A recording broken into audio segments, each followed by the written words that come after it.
The history of Catalonia is a constant struggle against an oppressing Spanish political and judiciary system, headed by tyrannical monarchies, fascist dictators, corrupted politicians and bankrupted governments.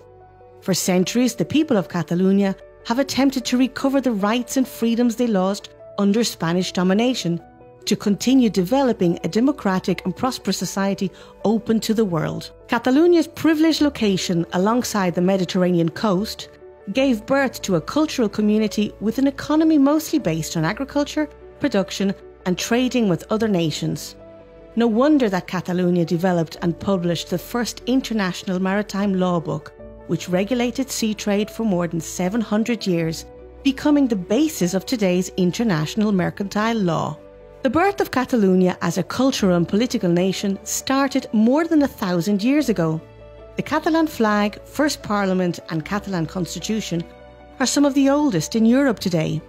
In contrast, Spain's current national flag and first ever attempt of a Spanish constitution are just over 150 years old. Actually, the first time Spain began to take political shape was in the 15th century with the creation of the Hispanic monarchy.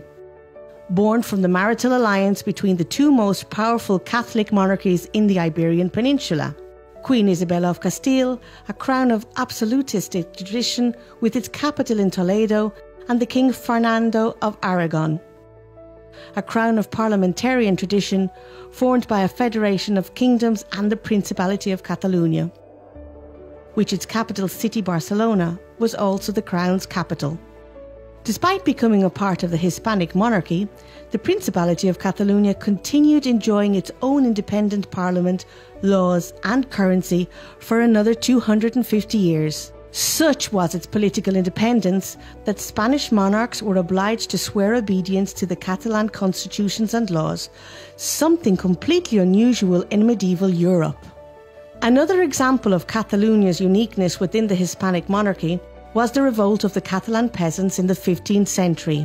It meant the end of many nobility abuses, such as the right of the lord to be the first one to have sex with a peasant's bride on her wedding night. According to UNESCO, the Catalan peasants made the first modern social revolution in human history. In contrast, in the Crown of Castile, nobility abuses and privileges continued for another 400 years. In 1641, after decades of bad governing by abusive, corrupted and bankrupted Hispanic governments, the people of Catalonia raised arms against Hispanic authorities and, in an attempt to recover Catalonia's independence, proclaimed the Catalan Republic. It was a new peasants' revolution that became known as the Reapers' War. In 1705, the conflict would explode again in what would be known as the War of the Spanish Succession. It was an international war between two opposing social, political and economic models. One bloc was led by the Crowns of Castile and France.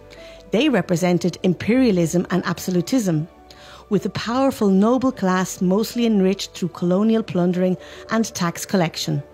The second bloc was led by the Crowns of England, Austria, Holland and Aragon, with Catalonia as the Crown's leading player.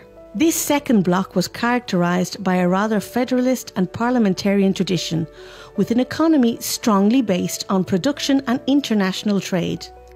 The people of Catalonia fought till the last moment to defend their social, political and economic model.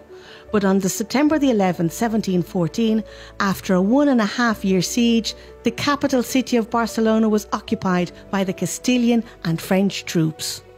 By the right of conquest, all Catalan institutions, rights and freedoms were abolished, and the Castilian language, authoritarian laws and a list of abusive taxes and restrictions were imposed on Catalan people.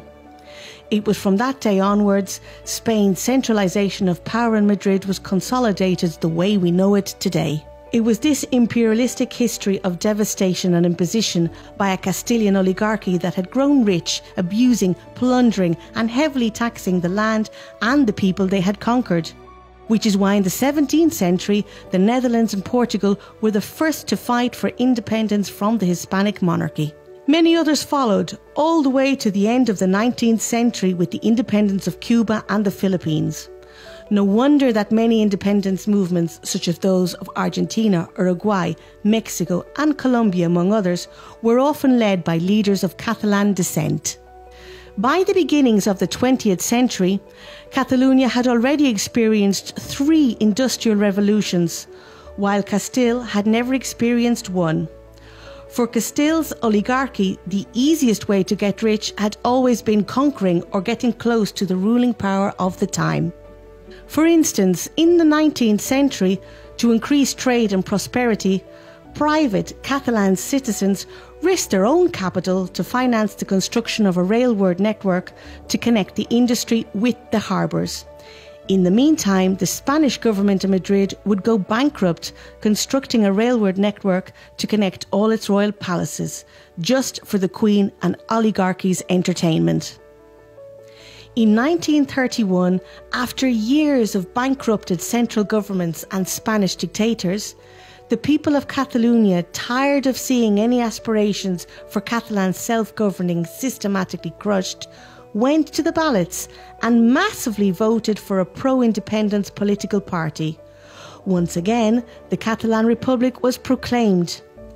Only Spanish fascism, with the help of Hitler and Mussolini, would stop democracy and the national development of Catalonia. Anyone defending Catalan culture, rights and freedoms would be persecuted, as had already happened to so many other Catalans in the past. The president of Football Club Barcelona was arrested and shot dead by Spanish fascists for no reason. Architect Antoni Gaudí, at 72 years of age, was beaten and jailed for speaking in Catalan to a Spanish policeman. Or the president of Catalonia, who became the only ever democratically elected president in Europe, sentenced to death. After 40 years of General Franco's dictatorship and 40 more of a prearranged democracy by the dictator, history is stubborn and repeats itself. Today's Spanish government and institutions are ruled by the Partido Popular, a political party founded by former members of Franco's fascist regime. Spain leads Europe in political corruption, debt, unemployment, school failure and breaches to European legislation. The Spanish government and judiciary system continues its tax plundering on the Catalan economy, on oppressing Catalan culture and persecuting its elected politicians. For almost 2 decades now, the Catalan community has been asking the Spanish government to invest in connecting our industry and harbours to Europe by train. Instead, the Spanish government has built the world's second largest high-speed passenger network after China, a train system that will never be profitable and has so far only increased Spain's national debt. So the clash between these two cultural, political and opposing economic models continues unsolved. Today, over 80% of Catalonia's citizens agree that the best way to decide on the future relationship between Catalonia and Spain is through political negotiation, followed by a referendum, like the one the UK and Scotland agreed on. Unfortunately, due to its history, Spain has never developed a true democratic political culture. For Spain's ruling power, negotiating has always been seen as a weakness. A conqueror has no need to negotiate with his adversary. A conqueror attacks his adversary till this fully surrenders. That's why for the last decade, Spain's only response to all proposals from the Catalan Parliament to negotiate a democratic solution have been no. Worse still, lately the Spanish state has begun to persecute and jail elected members of Parliament and civil leaders. It has even ordered violence by police forces to stop peaceful citizens from voting. What has the European Union done to protect its Catalan citizens against Spain's attacks on democracy and freedom of expression?